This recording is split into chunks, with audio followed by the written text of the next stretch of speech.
Hello, everybody, and how are you today? This is Alakai coming to you, just fresh out of the Sun and Moon pre-release. Thought I'd record a quick video on pre-release tips. Um, some of the things that I've been doing, I've played draft. I used to do a draft format. It's limited format in Magic and whatnot. Kind of similar to that. Um, but I've now experienced evolutions, and now I've experienced Sun and Moon. I kind of wanted to um, explain kind of what happens at these events, and hopefully help anybody who has any questions. So the basic event goes like this. Uh, about 2 weeks before a set drops, they have a pre-release, and it's kind of announced at your local like leagues and stores and whatnot. And general price is about $30 or so. And you say, well, what do you get for $30? That's kind of a lot of money. Well, it sure is, but consider what you get. So when you go to the league event or the pre-release, you're going to get a little pre-release box like this. And inside this box is going to have four packs of Sun and Moon. They're going to look very similar to this, or this doesn't just apply to Sun and Moon. This applies to pretty much all the pre-releases that I've heard about now, and I've been to two of them, so they have the same format. So you get 4 packs within this box, and you also get a 23 card pack. In the world of Magic, we used to call this a seed pack. And in this pack, you get some evolutionary lines, you get some trainers, but you get no energy. Okay, and you get things so you can at least build something. You just have a start. Now, it's not enough cards there to have like start evolutionary lines for all of the colors. So basically, what happens is that you're going to get a starter or promo card, and your evolutionary line is going to follow suit with that promo card's type. I'll show you my stuff in just a little bit, but first of all, let's go over the. Oh, one more thing with this. After you finish the tournament or the kind of mini little tournament, you're gonna get some extra packs. If you're the winner, maybe some of the card shops will actually have pack prizes. Sometimes they'll do things like where they'll give packs away in between of games and whatnot. Okay, but generally you're gonna get more packs. So I got 3 more packs at the end of my participation in the pre-release. That's a total of 7 packs and 23 cards plus the promo. Not terrible for $30. You also hang out there for, well, depending on how big yours is, um, it's about probably a solid 4 hours, and we'll talk about some of that in just a second here. Let me go over some of the basics, though. Things you should probably bring, things that you can look out for, things that I've experienced. But of course, naturally, guys, I'm still new at all of this. So if you have any comments, go ahead and feel free to leave it below, and I'll get back to you. I will go ahead and I'll read those things, and we can talk about things because these are just the things that I've noticed. And again, I'm new to this, so. Number one, first and foremost, the space constraints. Now, both times I've been to these things, and I've heard a lot of times that these stores get very full, especially if they're Pokemon kind of centric. They get very full, so the place is very busy. You don't want to be bringing along anything huge. You don't want to be bringing along like giant duffel bags. You don't want to be bringing along things that are going to be in the way of others. Don't think that you're going to come over there with your McDonald's and your food and stuff, and you're going to have plenty of room to lay all your stuff out and eat. It just doesn't happen. And every single time I've seen that happen, these people get absolutely just stuffed. They have to go and stand up in the corner. They're setting up eating their food. They're trying to do whatever they can to move their stuff and make way for themselves. Generally, you're squeezing by people very, very carefully. You're trying to knock things over. There's no open containers in any of these events. You're gonna need to bring like water bottles that are like sealed and whatnot. But you don't want to bring along, your giant 42 ounce, 48 ounce big gulps and whatnot, and try to maneuver around and think you're going to be able to have enough room to go and stick everything around. It just doesn't happen like that. These are not the ones I've seen. Maybe your stores are going to be a little bit different, but the ones I've seen here, they're packed. They are absolutely packed. So make sure you plan accordingly. You don't want to bring along too much stuff. Um, Things you want to kind of always look out for too is whenever there's a lot of people like that. Generally, I haven't seen this or even heard about anything like this in Pokemon, but I'm sure it happens. Be careful with your things. Keep your eye on them at all times. There's been a lot of cases where things just show up missing in the world of Magic and Yu-Gi-Oh. So just make sure you keep an eye on your stuff and whatever you do bring, and it shouldn't really be much. And I'll talk about what I generally will bring. I'm kind of a hypocrite because today I actually forgot one of these things, and shame on me for that. But we'll talk about that, and my loss or my error will be your gain. What to bring? First and foremost, in my opinion, the most important thing you bring are your sleeves. Okay, your sleeves. You just bring sleeves. Any sleeves you want to bring, you can bring. Generally, the stores will have these things on sale. I mean, you can buy the cheap ones if you want. You can use ones that you already have. Generally, I use the cheap ones, and the reason being is because in the world of draft or in the world of pre-release, you're going to be taking your cards in and out, and when you do that, they kind of tend to get a little bit wavy at the top there, right? So it doesn't hold the cards within the sleeve very well. It's not as protected as maybe you'd want to be for a serious deck that you have, that you pay a lot of money for, in which the sleeves will be very durable. So I'll buy cheap ones, right? I'll buy the Ultra Pros, and I'll buy whatever they have on sale. It's generally $4 or $5, and you're going to get like 50 of them. So, and that's fine for a pre-release event because you're only building a 40 card deck. That's right, only building a 40 card deck. So don't plan for 60 like your normal ones. You're only building 40. So you can use anything you want. Now, a good rule of thumb to me is that not to bring just black ones like this. Not the greatest example, right? But that's all I have actually right available to me, because a lot of other people tend to get black color sleeves. Right? It's just normal. Thing is, what I like to try to do, if I have them available, is I like to use things that are a little bit more unique. I'll generally buy the ones on clearance, the lime green or the pinks or whatever the case might be, because I know that that's my deck.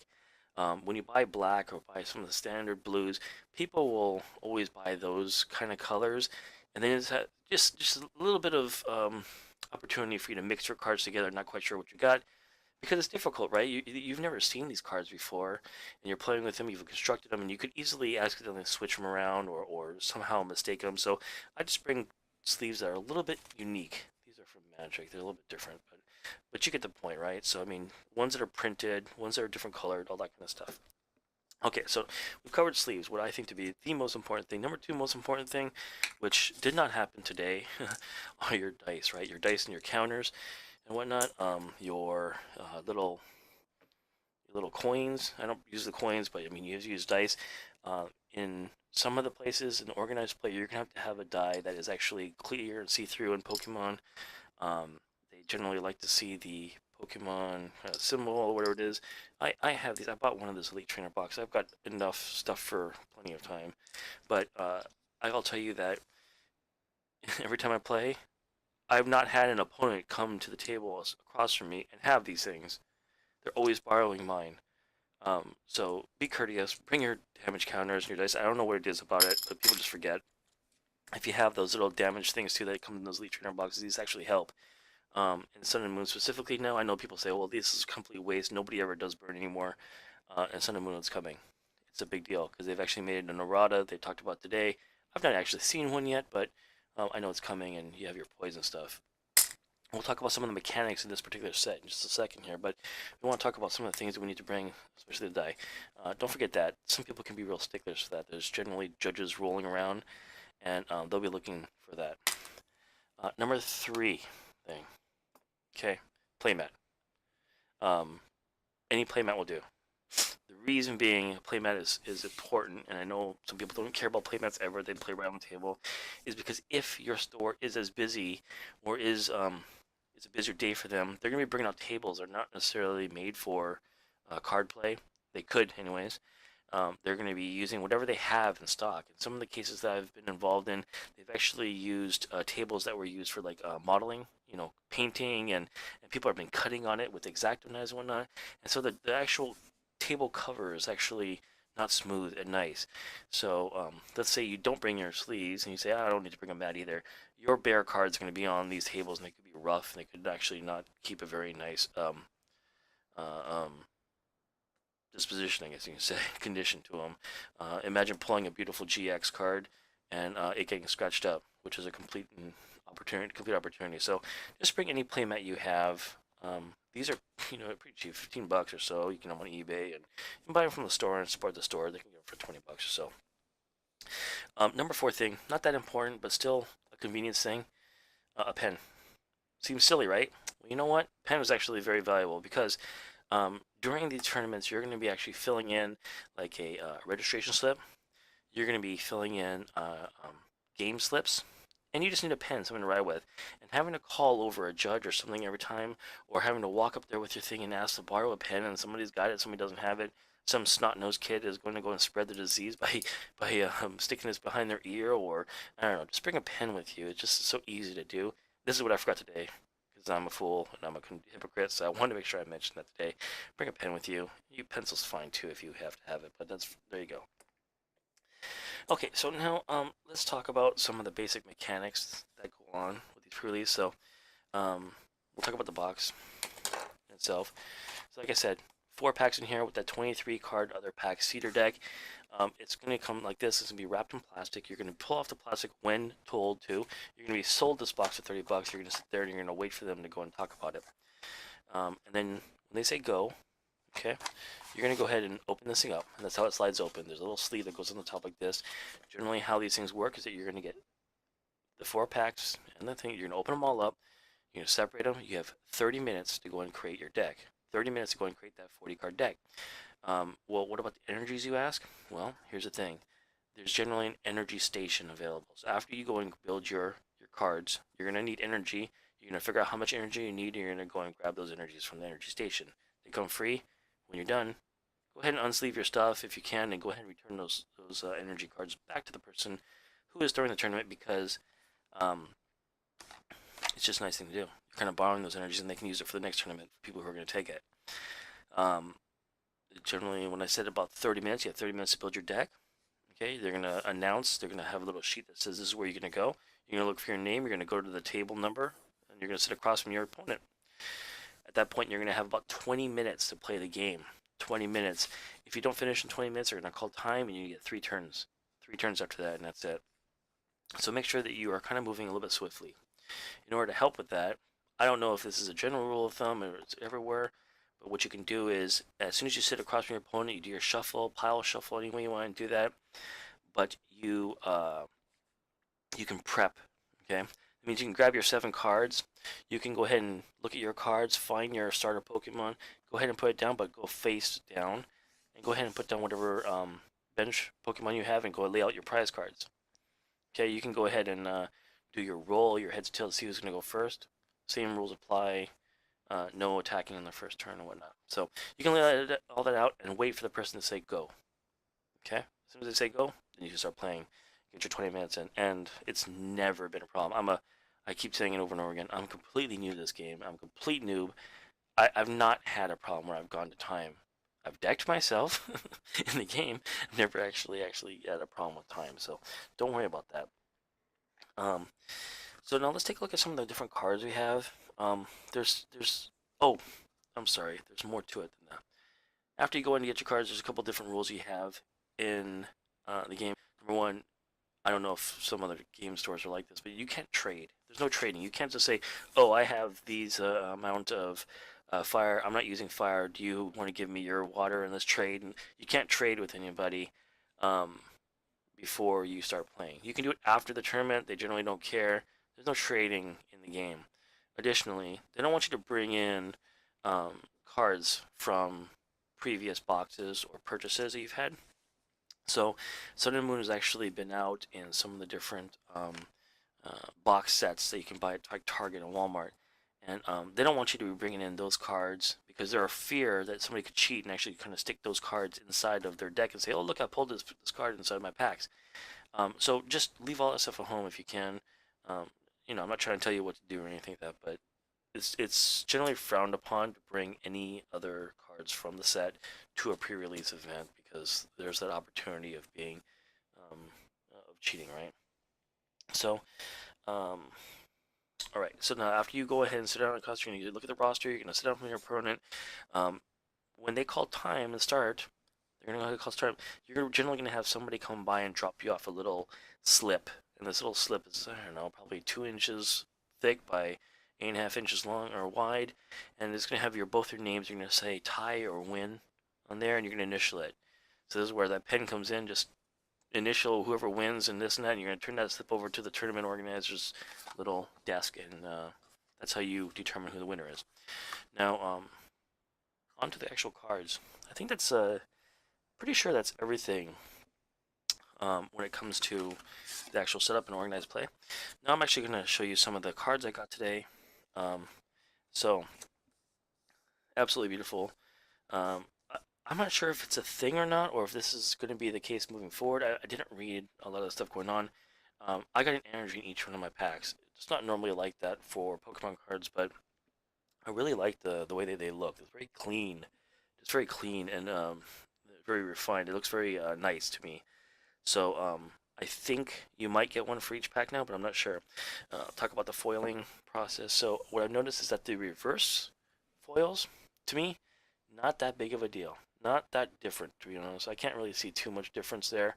I know there is some kind of deal, but where you really see it is on like the rares or the foil rares and on the GX. Now, unfortunately, uh, I sucked. I did not pull any GX cards. But but at the end of the video, I've got my 3 packs here. I'm gonna go ahead and open those things, and we are gonna get like the 5 GXs that we deserve, all in those 3 packs. I almost guarantee it.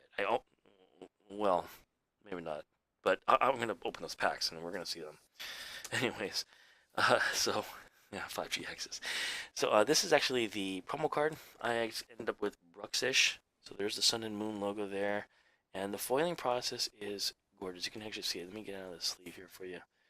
Um, so you can kind of see it a little bit nicer. It does have kind of like these different like textures or waves to it, and the cards to me feel like almost like they're, I don't know, plasticky. It's kind of strange. It does feel a little bit different, but also to me, I don't know if it's the case. All of them look a little bit off cut, just by a touch. A little bit shorter on the side, a little bit wider on the side. Maybe your um, packs would be different, but that's the kind of stuff I ended up getting. So again, no GX cards. Let me show you my deck. We'll talk about that a little bit and what I did there. And well, I guess maybe what I did wrong, because I played my division had an opportunity for you to go 6 games. I wasn't able to go 6 games. I went 3 games. I went 2-1. I got my butt handed to me by a psychic deck. But for the rest of the parts, I had a kind of a parallel game or a mirror match, and I did well. And the other one I did Ocan was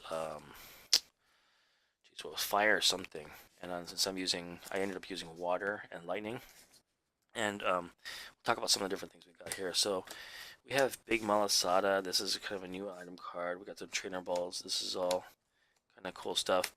So I'll go ahead and separate some of these different things, and we'll talk about what I ended up with here. Okay.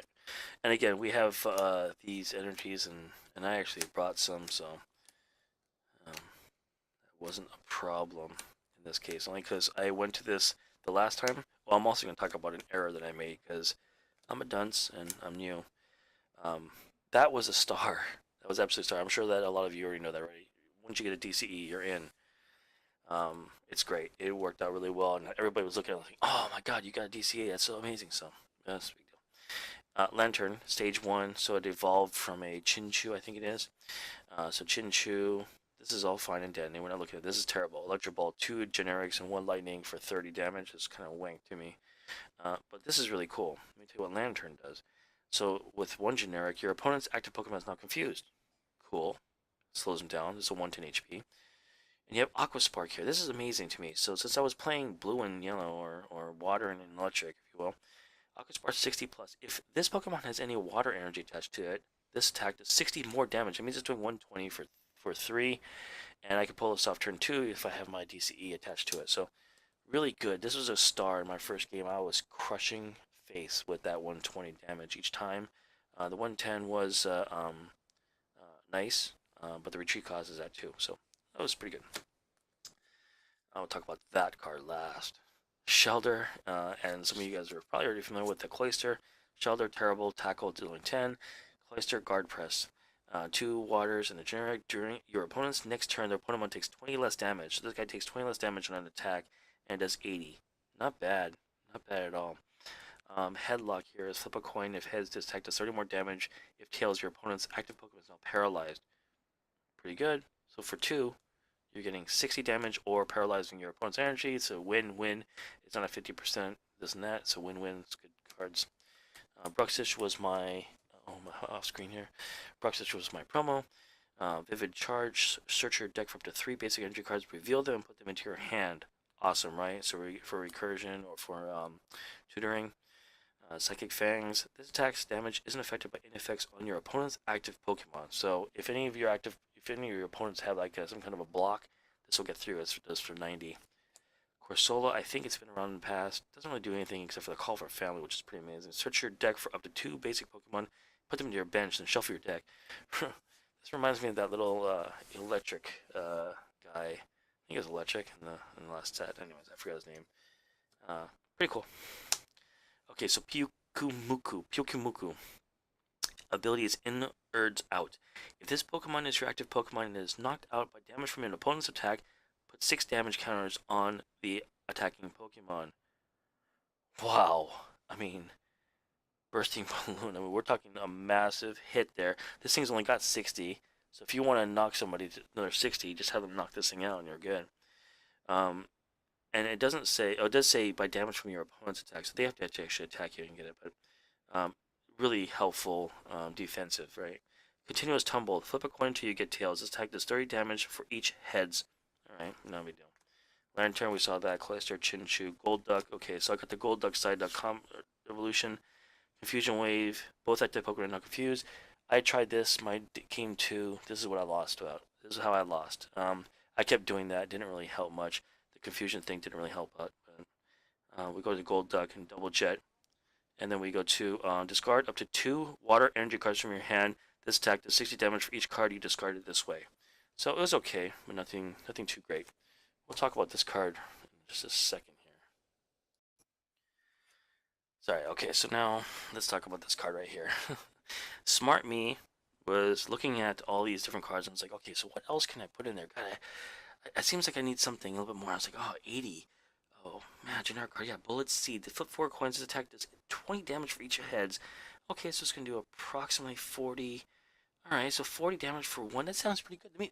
I'll stick this in there. I'm maybe a smart guy. HP 80. Not that bad. I was looking all over here, and I was looking all over here, and... the stage 1. Well, I didn't get the pick-a-pack. This is in my deck. I didn't get the pick-a-pack. Fail. Loser.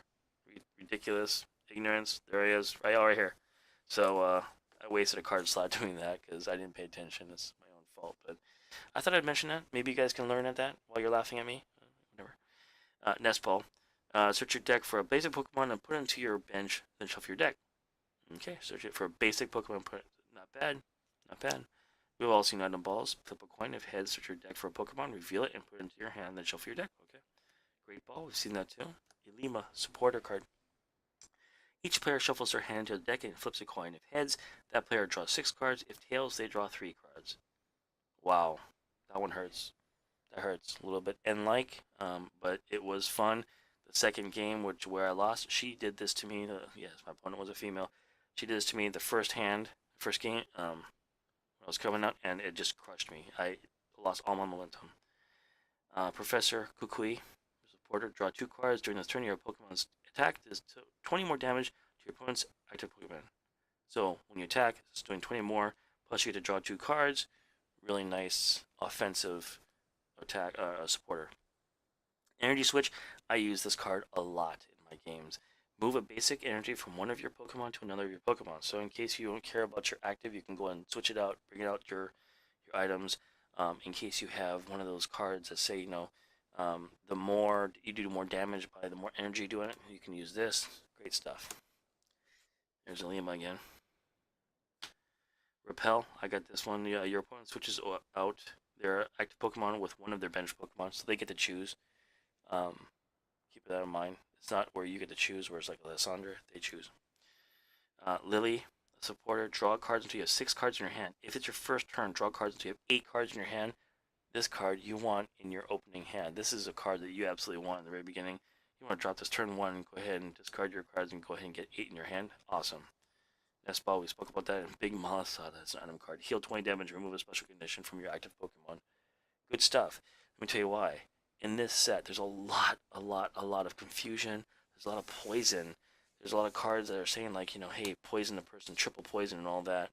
Pretty crazy. Energy, I only got blue and yellow. I played 14, 15 maybe. Um,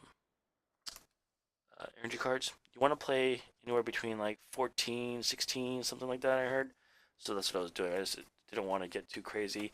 I will say that in that, I got um, flooded in my first game, starved in my third game, starved in my second game, and then in my third game was finally balanced. I don't know, maybe shuffling. I'm not sure. Now I've got a bunch of other cards here. I don't think we should probably talk about too many of those things. It's not really a review of the game, but we do have quite a bit more stuff.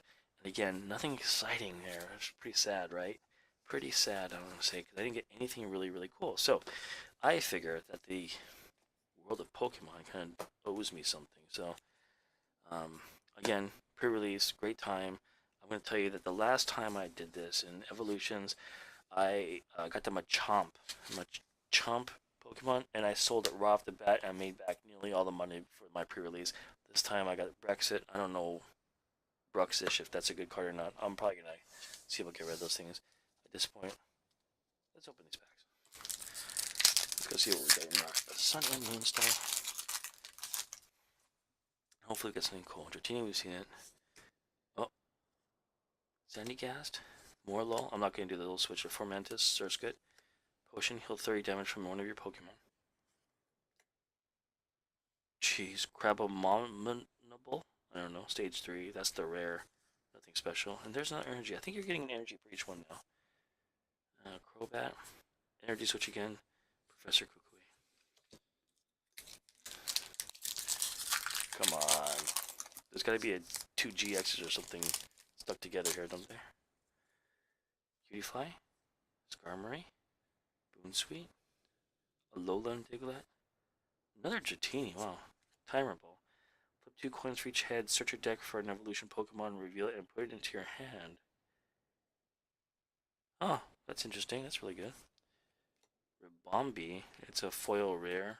Cured upon. I'm going to say that we're going to go ahead and get energies each time. And I've also been getting a lot of trainers, too. Foil rare Ribombee. Okay. Come on. GX, right? I mean, doesn't just kind of have to be a GX at this point. Or one of those super cool rare cards. Snowball. Ravana. Oh. Poplio. Spirit of your opponent's active Pokemon is a Psychic. Leaf Pokemon. This attack does 30 more damage. What is that? Hollow Sand. Poop. Nothing. Alright, so maybe the $30 thing ain't worth it. Anyways, I didn't pull anything great, but that's okay. I had a great time, and I'm still learning how to play, so I'm having a good time with this stuff. Guys, if you have any comments, go ahead and leave them below. Love to hear back from you about your experiences. Let me know how things are running your shops in the areas that you are. Please be respectful to the people that are running it. It does take a lot of work, and God, they work so hard, and I feel really bad sometimes. But support them wherever you can. Bring your pen. It's probably the smallest thing you can do, but it really helps out. Take care, guys, and we'll talk to you soon.